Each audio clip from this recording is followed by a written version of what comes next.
राप्ती की धारा में बह गया रामनगरा गांव का वजूद। ये सीधी तस्वीरें हम आपको रामनगरा गांव से दिखा रहे हैं, जहां पर 24 घंटे में रामनगरा गांव के 60 घर नदी में समा गए। पहले बाढ़ भर गई, फिर कटान हो गई, नहीं मिला सामान निकालने का मौका। राप्ती की क्रूर लीला का शिकार हो गया रामनगरा गांव। 24 घंटे में 60 घर वाले रामनगरा गांव का अस्तित्व नदी की धारा में समाहित हो गया। जहां पहले आबादी बसती थी, वहां नदी की धारा बह रही है। लोगों ने किसी तरह जान बचाई। पहले बाढ़ भरी, इसके बाद कटान शुरू होने से कोई भी व्यक्ति घर का सामान नहीं बचा सका। 5 अक्टूबर 2022 में राप्ती नदी में आई बाढ़ ने लोगों पर जमकर कहर बरपाया है।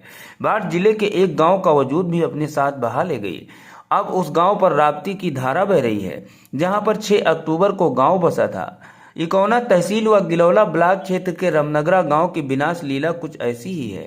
करीब 300 से अधिक की आबादी वाला यह गांव 24 घंटे में ही श्रावस्ती के नक्शे से मिट गया। 5 अक्टूबर रात में बाढ़ गिरी और इसी के साथ कटान शुरू हो गई। एक एक कर कट कर नदी में समाते गए। 7 अक्टूबर सुबह तक लोग अपने खुले आसमान के नीचे बरसात और बाढ़ की मार झेलते देखे गए। क्या नाम है आपका? मेरा नाम शिवधारी मिश्रा। ये बताइए, बाढ़ आने के बाद में रामनगरा गांव का क्या हुआ? बाढ़ आने के बाद में रामनगरा गांव की सारी स्थिति बिगड़ गई। जो कुछ था सब धराशायी हो गया। हम लोग किसी तरह से जान बचा करके रात में नैनापुर भाग करके पूरा धन संपत्ति छोड़ दिए, जान बचा कर घर से निकल लिए। और पूरा गांव इसमें तबाह हो गया, जो कि इसमें 65-70 घर के करीब लोग रहते थे।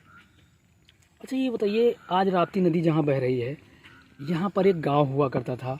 कितने दिन पहले हुआ गांव पूरा मिट गया? यह पूरा गांव बरकरार था। सन 14 के बाढ़ से लोग प्रभावित हुए।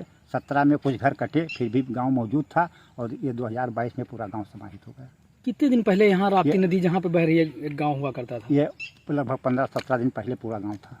अच्छा, कितने घर थे लगभग जो पूरे कट गए? लगभग 65 या 70 घर थे जो कट गए। कहाँ चले गए लोग? सब नदी में समाहित हो गए। लोग जगह बेजगह, कोई लक्ष्मण नगर, कोई जो है भीखमपुर, कोई लालपुर, कोई जो है पहलादा, कोई मलिया, नातेदारी रिश्तेदारी में भाई परिदारी के यहाँ जिसका जहाँ बना था, जिसका जहाँ जैसा था, वो वहाँ पे चला गया रहेगा। अच्छा, बाढ़ आने से कैसे पता चला? जब बाढ़ आई तो यहाँ पूरा गांव हुआ करता था, फिर लोगों को कैसे पता चला? एक बैग कितनी देर में लगभग पानी बढ़ गया? पानी रात में शनिवार को जो है एक बैग, हम लोग घर ही पर थे शुक्रवार रात में, पानी एक बैग बढ़ा। हाहाकार हुआ। नारायणपुर के लोग कहे कि भगाओ, बह जाओगे। रात में हम लोग नहीं निकल सके, फंसे रहे। सुबह घर से जब निकले तब पानी ही पानी था। लगभग गांव कट के ख़त्म हो गया था। 2-4 घर थे जहां हम लोग पूरब रुके हुए थे। जब सुबह ये देखा तो हम लोग उसको छोड़कर किसी तरह इतने पानी में भाग कर नारायणपुर चले गए। रामनगरा गांव राप्ती के मुहाने पर बसा था। इस गांव में करीब 60 घर थे, जिन घरों में करीब 200 से अधिक लोग निवास करते थे। लेकिन राप्ती ने इस गांव पर ऐसा कहर बरपाया और लोगों के आशियाने को अपनी आगोश में समाहित कर लिया। कुछ लोग जो थे वो पहले ही अलग घर बना चुके थे, लेकिन बहुत से लोग थे जिनका अलग अपना कोई ठिकाना नहीं था। गांव बहाओ तो घर कटे, लोगों का ठिकाना भी बह गया और लोग बेघर हो गए।